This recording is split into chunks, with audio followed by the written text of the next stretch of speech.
శ్రీమాత్రే నమః. లలితా సహస్రనామ స్తోత్రములో మనం చేస్తున్న తప్పులు దిద్దుకుందాము. 8వ శ్లోకము.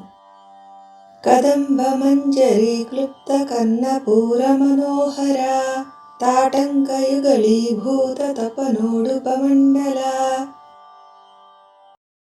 కదంబ మంజరీ క్లుప్త కర్ణపూర మనోహర. ఇది కూడా 16 అక్షరాల ఒకే నామం. క్లుప్త దగ్గర దీర్ఘం ఇచ్చి సాగదీయకూడదు. కదంబ మంజరీ క్లుప్త కర్ణపూర మనోహర. 16 అక్షరాల ఒకే నామం.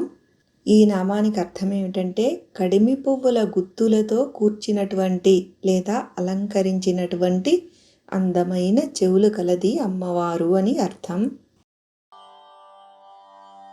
కదంబ మంజరీ క్లుప్త కర్ణపూర మనోహర తాటంకయుగళీభూత తపనోడుపమండల. తాటంకయుగళీభూత తపనోడుపమండల. ఇది కూడా 16 అక్షరాల ఒకటే నామం. భూత దగ్గర తాకు దీర్ఘమివ్వరాదు.